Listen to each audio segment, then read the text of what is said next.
Welcome to the Infuse Compassion podcast, hosted by me, Amy Quisenberry. And me, Mark Carpenter. We are on a mission to make this world a kinder place for us all by bringing healthier human connection to communities, families, and organizations of all types and sizes. Our goal is to create stronger relationships, more inspired teams, increased trust, and improved results. So let's get started with more ways to infuse compassion into our world.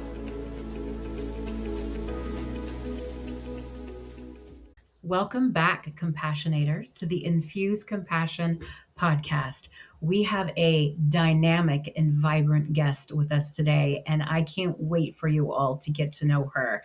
Mark, let's do the introductions, my friend. Oh, I'm honored to be able to introduce to everyone Hanna Bauer. Hanna is the founder and CEO of HEARTnomics, which is a leadership and organizational transformation firm that blends operational excellence with human-centered design. Love that balance. She's a Maxwell Leadership faculty member, Lean Six Sigma Black Belt, and Baldrige Examiner, who equips leaders to drive transformation through love, excellence, and measurable performance. Her resilience is personal. It's shaped by surviving a childhood heart disease and a pioneering heart procedure that redefined her purpose. That breakthrough became the blueprint for HEARTnomics, where she helps leaders restore rhythm, reclaim human potential, and lead with both heart and precision. Hanna brings powerful stories, practical tools, and a refreshing approach to leadership that inspires audiences to rethink how they work, live, and lead. Welcome, Hanna, to the Infuse Compassion podcast. Thanks for having me, Mark and Amy. A pleasure to be here with you, both of you. I think the best place for us to start is for you to give us that backstory. Tell us about your heart story that led you to where you are now with HEARTnomics. Yeah, well, thanks for asking. It's something that, as a kid, you don't expect. I know that. I know I had it difficult now being a parent. Can't imagine a parent. So actually, a lot of my lessons came from even observing my parents going through a very dangerous. Well, at the time, it was a lethal diagnosed. So essentially is think about when you go to the gym, you're going on a treadmill, you get your heart rate up and you get into the different zones. Well, my heart would suddenly go from, while I was sitting down, it could have been a sneeze, anything, from normal to that zone 5. To where it'd be like resting heart rate in between the 200s, 220s. And imagine after you've been in a treadmill for a while, right? I mean, you know that when you can't keep it up, you know how you warm up and then you kind of stay there. Well, mine wouldn't come down, at least on its own. They were trying to do interventions to make it to come down because it would last for hours, weeks. They didn't know what caused it, didn't know how long it would last. So that was about a period of 10 years of my life. Not only in the how fast it would go, but also it had the arrhythmia, which meant it was irregular. So there were a couple of things that, again, uncertainty. It was the rhythm that would go suddenly fast, things that actually work for us, right? I mean, there's times when we need our heart to go fast. It actually builds endurance. But when it's unexpected, for me, it caused a lot of fear. And as a kid, going through this and seeing the doctors and my parents really helping me walk through something really, at the time, there was no cure.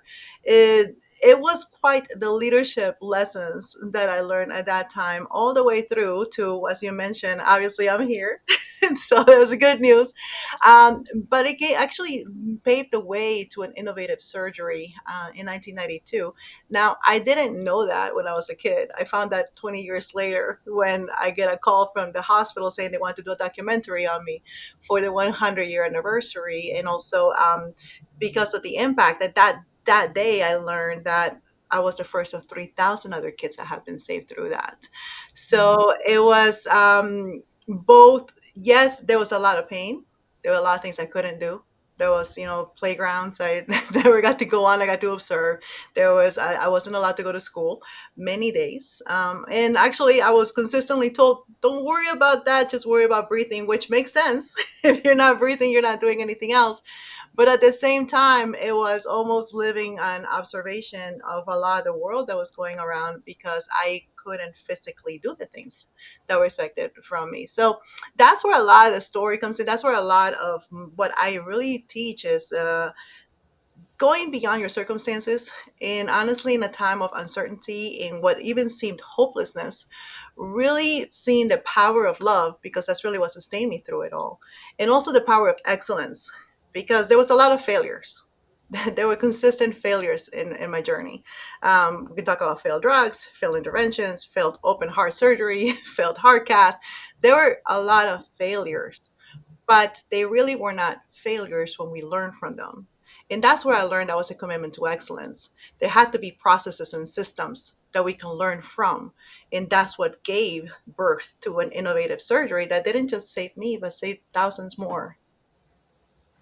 That is an amazing story. So apply that for us a little bit into the organizations that you work with. How do organizations, you talked about, getting through tough times and taking failures as learning opportunities. So I can see some connections there. Yeah. But how do organizations kind of miss opportunities to have stronger teams and greater success because they're maybe even unintentionally losing sight on compassion within the organization? Well, a couple of things. One, a word that has become more familiar to everyone in organization is resilience, right? We talk about building a resilient culture, a resilient group, a resilient team. And what does that mean? Resilient means that they are coming back up, be able to come back from adversity, right? Being resilient in that endurance.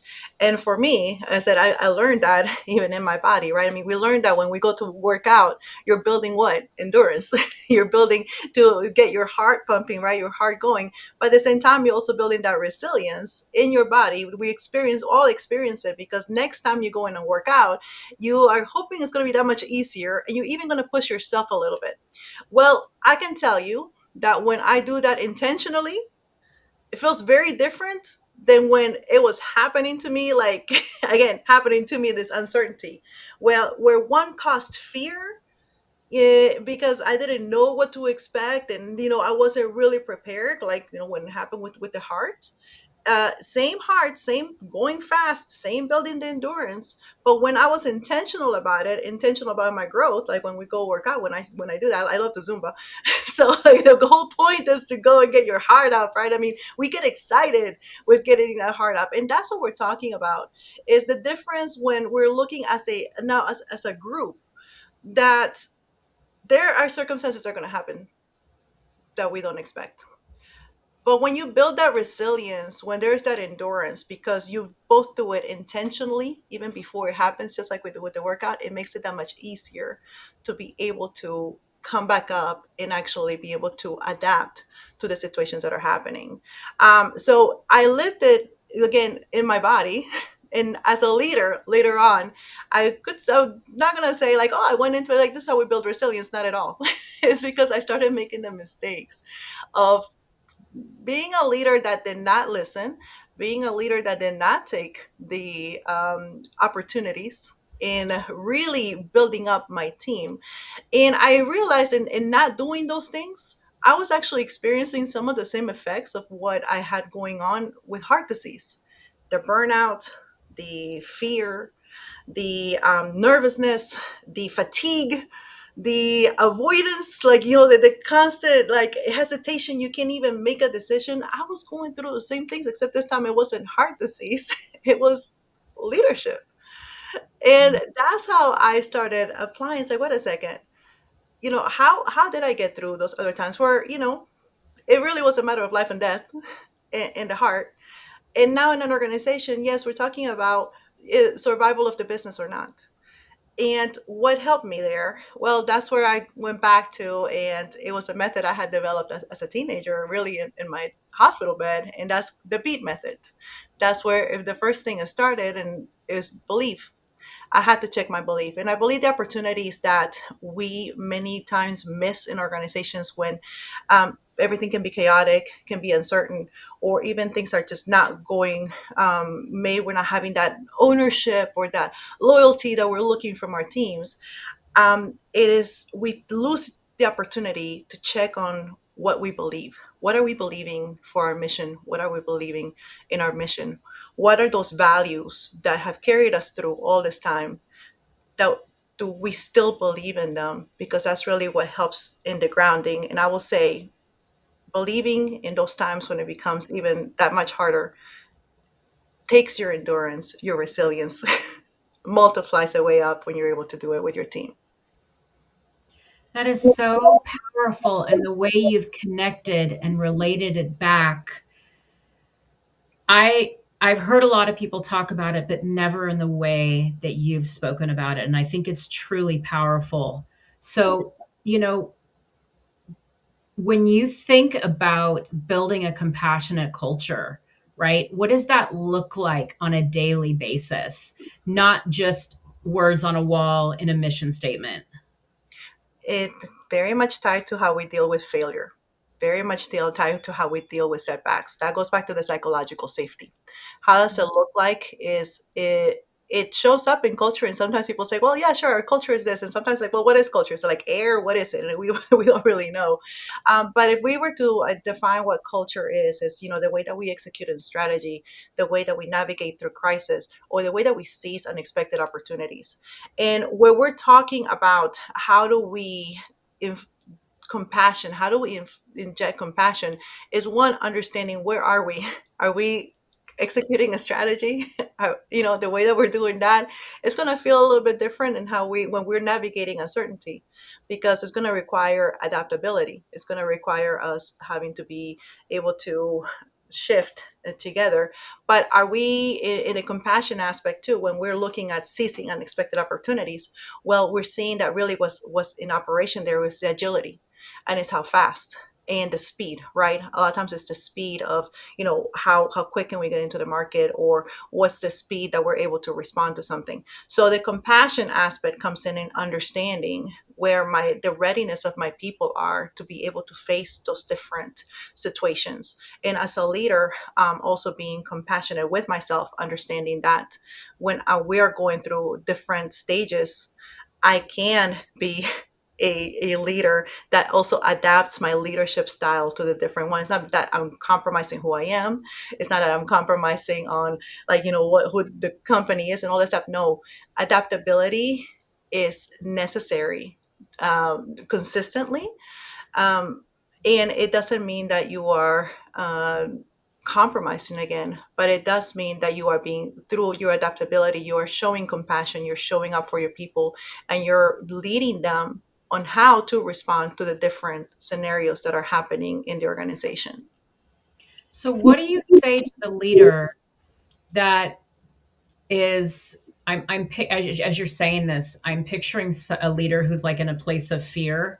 Yeah, And so they're like being in a controlling way because in their mind, they're thinking if we don't get this right for the client, we could lose the account.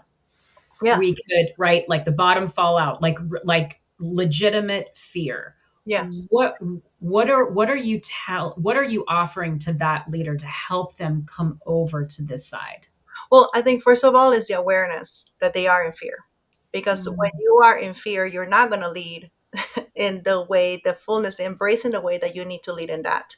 I understand. I mean, my background is in publishing, and what did we do in publishing? We did grammar books specifically. If you ever done homework with your kids or yourself, and you check your grammar or you check your math book, what usually we go to back when we had the textbooks, right? It was back in the printing. You would go to the back, you would check the answer key, right? So you can imagine, as a publisher, what a wrong answer in the answer key could mean to that kid, to that teacher. If you're teaching grammar, if you're teaching a math concept, and then you've been, for those of you that used to work out the math problem, it will take you hours, and then you're checking in the back to make sure you got the right answer. You can understand the precision that we had to do. So there was a lot of fear in getting it wrong, because when you're teaching a concept to somebody, uh, and that you're taking ownership of what that answer is, we were quick to get a lot of calls from teachers or area superintendents or anybody, or a very angry parent that just spent 4 hours with their kid and couldn't figure out that math problem. So what ended up happening for us, for example, is that the entire organization became an identity of that fear of making that mistake. And we didn't realize that. We didn't realize that we were, in a sense, honoring or celebrating more the catching of the mistakes than we were of all of the other thousands of problems or concepts that were taught correctly. So sometimes, and I would say that it took a lot. Once you started looking at the morale, once you started looking even in decision making as a leader, how do you know when you are leading, even adding onto a culture already of fear? For me to change the way I led already in a culture of fear actually was met with more resistance than it was with embracing. Because sometimes the people that are there, because we're used to that tense, we got to get this right, we got to get it right for the customer, can't make any, the rigidity of it. If we open up anything, it's going to open up ourselves to mistakes and defects and all this kind of stuff, right? So, one is understanding what is the culture that you're operating in? What is the temperature of your current culture? Because that's going to also dictate. I know for me, coming into it, initially I was like, oh no. But then I got used to it. And unfortunately, I did become a leader that was also leading by fear until I saw it wasn't working for us until I saw that it wasn't not only enjoyable, but we were losing productivity, we were losing talent, we were losing profits, and really at the end of the day, it just wasn't a place where people wanted to be a part of, and we were not creating those raving fans inside the organization. So the first thing would be that is understanding what is the current environment that you're leading in. Can you tell if you are leading by fear? How do you know? I love that recognition, and you said something I want to go back to, that when we recognize that, we realize this is creating our problems. We need to change this kind of culturally within the organization. It often comes with resistance.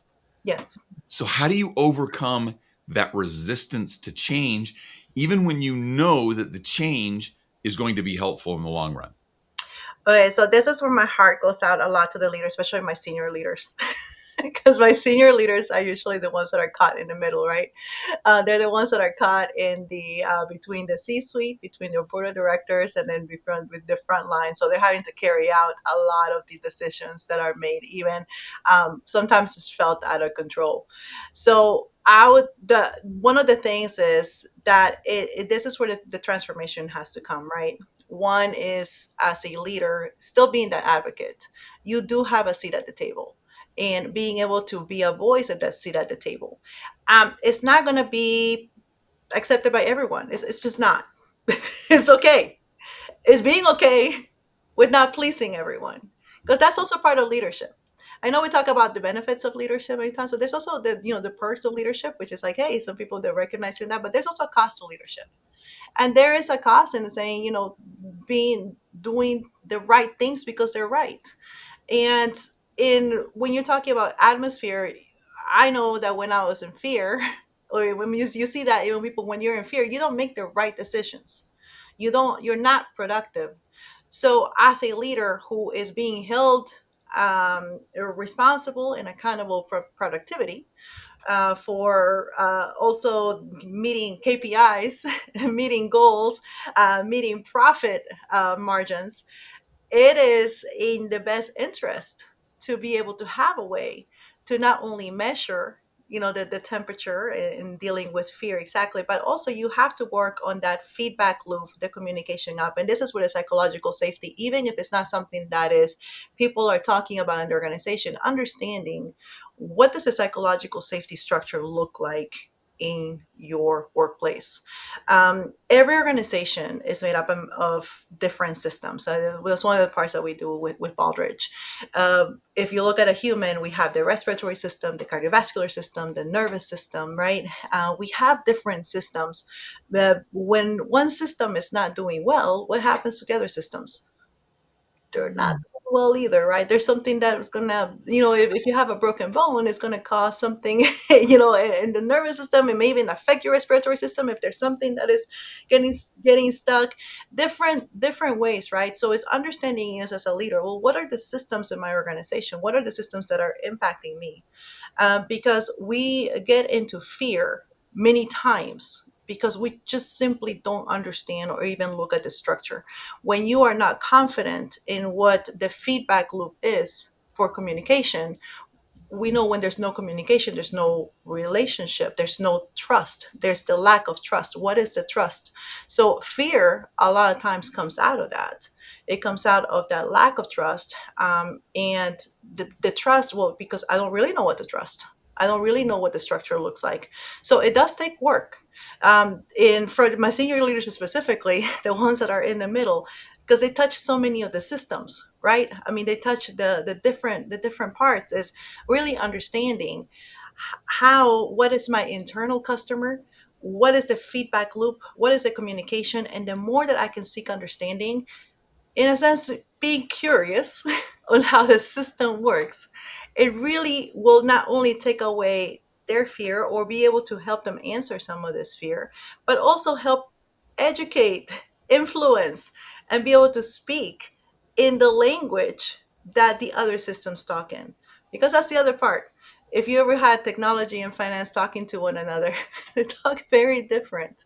So, when we're talking about like the fear and the resistance, sometimes it's just because they don't understand, they're not talking the same language. So understanding, being curious about the language, being curious about how these systems are communicating with one another, is going to help me as a leader adapt, be able to understand, but also be able to provide guidance in creating systematic change, especially when we're talking about going face to face with a culture of fear. So psychological safety is I think really the depths of it is not spoken about as much as it should. And I love how deeply you're going into it. What I'd love to hear for you to share is, imagine the leader who is not aware that they're creating a psychologically unsafe environment. Mhm, This is the way they were led. This is a learned way. mhm. What are some of the things that they might see their employees do that could be indicators of, if this is happening in an organization, then this may mean that it's a psychologically unsafe environment? What are some of the indicators people can look for? Check your meetings. Just check the engagement of the meetings. When asking for questions, when asking for feedback, who's talking? Who, and that's the other thing, is who's doing most of the talking in a psychologically unsafe place. You will see that usually one or a couple of people are the ones that are doing the most of the talking, most of the communication, even like the emails or the things. And for somebody who's looking, well, how do I know that I have, that my people feel safe? Well, in a safe environment, what do you see? You see people that are wanting to be innovative, you see participation, you see engagement, you see people that are really like thinking outside the box, you see people wanting to hang out with each other. That's another part. Even in a virtual environment, this is one of the things that, although we do work differently, these needs are still there. So as a leader, if you're not meeting those needs, if you haven't been intentional about meeting those needs, even from your hybrid workforce or your remote workforce, you very likely have you don't have a psychological safe workplace, not because you're like, oh, you're putting people down, but just because of the fact that there's not a open forum or in the proximity that is necessary for that psychological safety. Again, if you think about psychological safety, well, belonging is a part of that. Being able to, again, uh, be open about the mistakes. The biggest mistake that a leader does is was asking, what mistake am I? now am I making that I'm not asking? Am I making any mistakes? And if you do, and it can be very sometimes it can hide itself in this whole everything's great, how are we doing, oh we're doing fine. And you hear that, I mean, you hear that personally, right? When people, even people that may be going through some severe depression, some severe mental things, and you ask them, well, they look just fine, everything looked just fine. We ask them, how are you? Oh, everything's fine. How are things going? Oh, it's great. A leader would build that rapport where they know their people enough to be able to tell when things are not fine from not only the person but also in environment. It's not something that you can just get from a book. It's actually going to be from hanging with the people. You Mhm. gotta know your people. And again, I'm saying this because I have made that mistake. I remember implementing a whole lot of things. I mean, there was a time as a leader where I needed to be bringing the processes and systems. Things were chaotic. Things were not well. There was the blame game being thrown around all over the place. And when you don't have processes and systems, you have a lot of blame going around. So we started implementing those, and they started working. They brought clarity. They streamlined things. We were looking at the user friendly parts. It was really good. And then, of course, we wanted to make it better. But every time we got it better, we were just looking at the processes and the systems, and we were not looking at the humans running the processes and the systems. So what happened? Thing that at one point was received well, doing it again and again and again, it actually became bothersome. It became like this again, hey, do you not trust me? It became a culture of not like, do you even see me? Or we're just executing, executing, executing. So in psychological safety, you have to understand, especially when you've been implementing a lot of change, or when you know you're about to implement a lot of change, you have to be even more intentional in making sure your human systems are in place, because they are going to get impacted. It's going to have an impact. I mean, that's what change does. I mean, not because it's bad change, it's just it's going to impact people. It's going to make them question, was what we did all the time wrong? Did that person that I learned this from not well? Are they saying that what I'm doing is not well? And it just comes. So there, you got to have that rapport. You have to be intentional, and even much more so in times of change. And change is happening in times that we want it or not. It can be a policy change, and suddenly you're having to respond to something, and you're going to have to change internally how you do a specific process. In those times, it is super more important to inject that human rapport, that human, as I said, that margin, meeting those human needs, getting on those one on ones, being with the people and doing the work. If you have the ability to be physically with them, walking, proximity does make a difference. Even if you're doing the work virtually, even when you have them all, you're all just doing the work, but we're just seeing each other's faces, some sort of way, but again, to where they have to know that you see them, they have to know that you care for them. And it's not going to come from me writing you an email every day asking you, how are you? And then giving you your tasks. Yeah. I love that example of the humans are part of the system. It's not just the process and the business systems and the tools, but the humans are a part of that system. Oh, Hannah, I feel like we could explore with you for hours on some of these ideas and go deeper on them. But we're nearing the end of our time. So would you please share with our listeners, how can they get more of Hanna Bauer? Where can they learn more about your work? Absolutely. Well, one, visit my website is www.heartnomics.com. You can also connect with me on LinkedIn. So I'd love to connect with you. I'm very active in there. So definitely shoot a message. Be able to comment, like I got some things going on there for you all. But reach out. I'm very reachable. So I love hanging with people. I love learning from my fellow leaders. And we'll get those links in the show notes. And I will testify that Hannah will connect with you if you ask on LinkedIn, because I reached out to her and she connected with me right away. Amy, I'm going to give you the honor of asking the last question. Wonderful. Hannah, Hannah, Hannah. All right, ready? What is one tip you can share with our compassionators on how they can infuse compassion into their life in the coming week? Okay, I love that question, and I love your community, how you embrace compassion. And I think one of the main things is being compassionate and adapting. I think a lot of times I do see the leaders either going into that whole responsibility or blame or questioning themselves, did I do something wrong, or is this not going to work, or that. But being compassionate to you in adapting and being curious to the results that come from adapting, in those different positions. So it's going to require, is going to, the times that we're at, is going to require a lot of adaptability. So being okay with the lessons learned, and making sure that you are also injecting that compassion into your people, because we all can definitely use more compassion for ourselves and for each other. But in adapting together, you'll see that specifically compassion and adapting is going to take you so much further when we're open and when we're curious and we're really looking forward to have and achieve the same goals.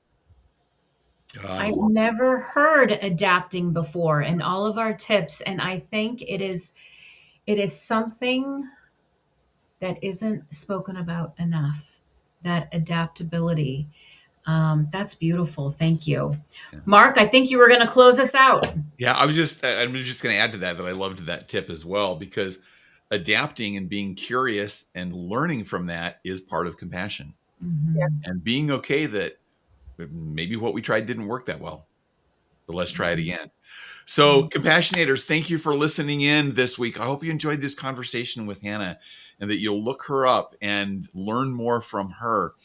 Let's take the time this week to be curious, to look at our adaptability. How are we adjusting to change? How are we learning from things? And how, in the process of doing that, are we also infusing compassion into other people's lives? Thanks for joining us. Join us next week as Amy and I chat about what we learned from Hanna. Bye. Thank you. Thank you for joining us for this episode of the Infuse Compassion podcast. If you enjoyed the conversation, please share a review and like the podcast so other compassionators can join us. Until next time, let's all do something each day to infuse compassion into the world. For more information on our guests, see the show notes. For more information on Mark and Amy, go to infusecompassion.com.